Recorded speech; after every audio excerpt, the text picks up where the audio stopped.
Just missed it.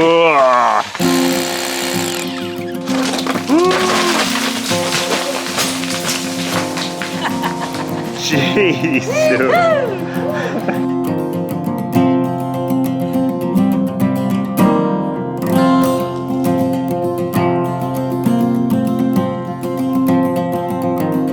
Today I'm en route down to Oban to go and do some sport climbing. The Oban area down in Argyll doesn't really have all that much climbing, so it's not an area of Scotland that I've visited all that much. But a couple of years ago, my friend Michael Tweedley told me about some conglomerate cliffs down here, and one in particular that was quite steep with some nice tuffas on it, and somewhere where we could probably go and climb during the winter months.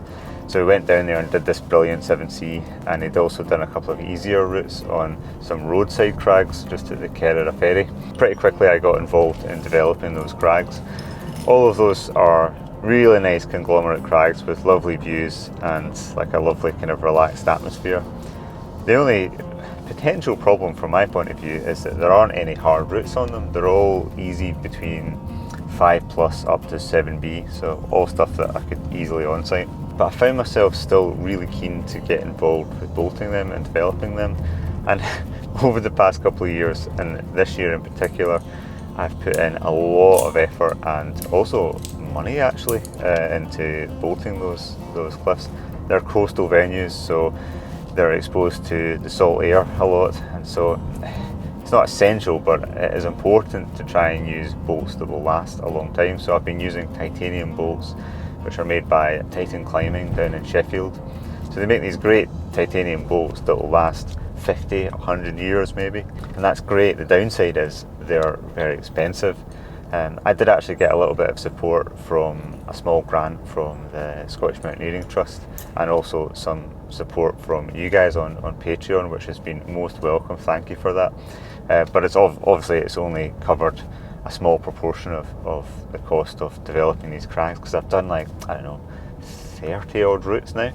But one question that I was really pondering on as I was bolting these is, why am I putting all of this effort and time and money into developing these crags when it's not really about me? Like, you know, I've spent months bolting and cleaning the routes and then minutes climbing them because they're much easier than the grade that I climb at.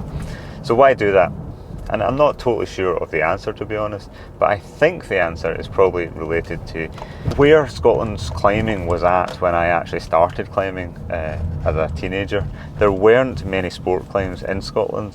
Trad climbing is fantastic, I absolutely love it, but it does take quite a lot of effort and resources to actually manage, and there is something that's just so nice about sport crags where you just turn up and you do a huge volume of climbing in a very short time, and you really learn the moves and you just enjoy it. It's just so much fun, and so I think Scotland was really missing a lot of sport climbs at that grade. And at a basic level, I just think that for climbers around now, especially in this part of the country where there isn't a lot of climbing in general or sport climbing, it's fantastic to just have a crag that's there. And in my mind, I just think of all the young climbers who might come to these crags and just enjoy the climbing, even if they don't get better at it. But I think a side effect is that it will help climbers to get better, and that just makes me really happy. So when I'm doing all these routes, I just think of all the climbers that will hopefully enjoy them. That just gives me pleasure, really. There's still a bunch of new routes to do. Today I'm going to climb a few of the routes that I've already bolted and not climbed yet.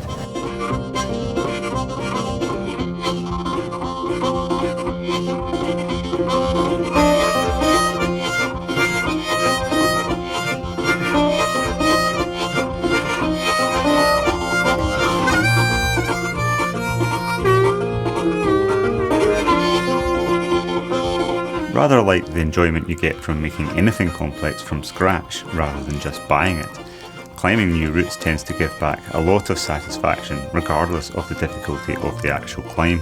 Perhaps even more so for sport climbs, since bolting and especially cleaning is hard graft and takes time and energy. You might wonder why these roadside crags right beside a major Scottish town have remained unclimbed until now. It's hard to say, but likely the main reason is the work involved in cleaning them. This stuff is conglomerate and it has a lot of loose holes that tend to come off before the rock settles down. After a few days of cleaning it's much better, but it will still need a fair bit of traffic before it loses all the wobbly holds, hence the mandatory helmets at this crag. I was particularly pleased with this 6A Plus, which takes a long snaking line that might seem challenging to climbers not used to long pitches. I can imagine that if 6A Plus was your maximum grade and you haven't done that much leading, then setting off across this airy traverse might seem nice and intimidating. With a no hands rest just before and massive footholds, it's never hard enough to justify retreat, but never easy enough to just grab and pull.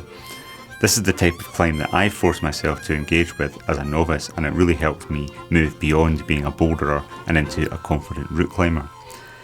An inexperienced climber might think of dealing with rope management of the traverses or blind moves at the crux and the odd loose hold as being downsides. To me, a competent climber or someone aspiring to be so would count these as things that make the climb memorable.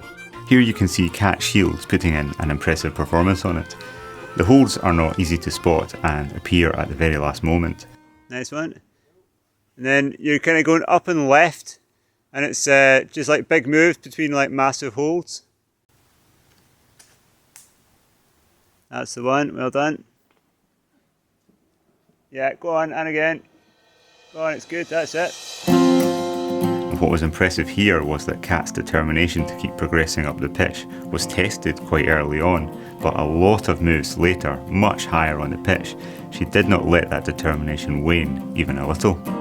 Apply this approach over and over, week in, week out, for years, and improvement is virtually guaranteed.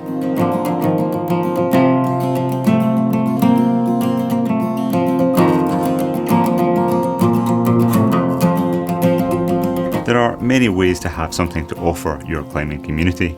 Opening new routes is just one of them, and the work involved isn't for everyone. Opening them myself certainly gives me a lot of appreciation for the effort put in by others on the climbs that I have repeated all over the world. In 2022, climbers can no longer just jump on a plane and travel halfway around the world whenever they feel like it, at least not if they claim to care about burning unnecessary carbon. So it's more important than ever to find, develop and take care of the routes and crags close to home. If you don't have many, maybe you can find some more.